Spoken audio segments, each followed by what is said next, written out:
ఏలూరు జిల్లా వైసీపీ యువజన విభాగం అధ్యక్షులు కామారెడ్డి నానిని శుక్రవారం పోలీసులు అరెస్ట్ చేశారు.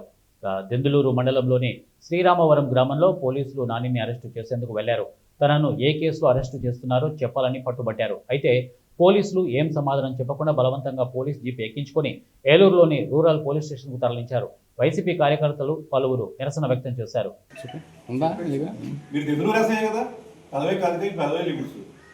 మీరు నన్ను హ్యాండ్ ఓవర్ చేసుకుంటారంటే కనుక ఏ కేసులో చేసుకుంటారో చెప్పండి. కనీసం నాకు చెప్పాలి కదా, అది రైట్ తెలుసుకోవడం. మీకు తెలియకుండా కోర్టుకి పంపించరండి. కోర్టుకి కాదు సార్, అది నా రైట్ సార్. ఇక్కడ తెలుసుకోవడం. దెందులూరు ఎస్ఐ శివాజీ గారు, మీరు నన్ను హ్యాండ్ ఓవర్ చేసుకునేటప్పుడు నా రైట్ అది, నా రైట్ అది. నేను తెలుసుకోవడం, నన్ను ఏ కేసులో మీరు అరెస్ట్ చేస్తున్నారో తెలుసుకోవడం నా రైటు. నాకు చెప్పండి, నేను మీతో కోఆపరేట్ చేసి వస్తాను. ఏ కేసులో అరెస్ట్ చేస్తున్నారో చెప్పండి, దేనికి అరెస్ట్ చేస్తున్నారో, ఏ కేసులో అరెస్ట్ చేస్తున్నారో నాకు చెప్పండి.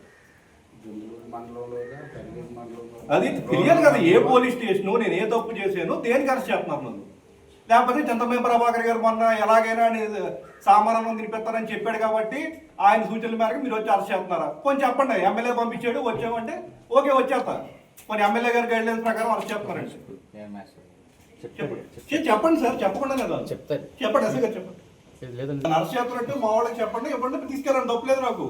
అంతేగాని మీరు వచ్చేసి ఏ కేసులో తెలియదు, ఎక్కడ తీసుకెళ్ళాలో తెలియదు. నాకు తెలుసు. మీరు నన్ను తీసుకెళ్లేటప్పుడు పలానా కేసులో మిమ్మల్ని తీసుకెళ్తామని చెప్పాల్సిన డ్యూటీ సంబంధించిన కేసు. ఏ కేసు, నేను ఎందులో పార్టిసిపేట్ చేస్తే ఏ కేసు అని చెప్పండి. చెప్తారు రండి. తీసుకెళ్లేటప్పుడు మీరు చెప్పాలి కదా. చెప్పండి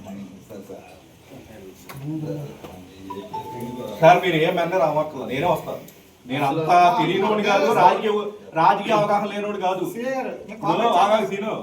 వారం రోజుల క్రితం దెందులూరు ఎమ్మెల్యే చింతమనేని ప్రభాకర్ గారు సాంబార్ అన్నం తినిపిస్తానని చెప్పాడు.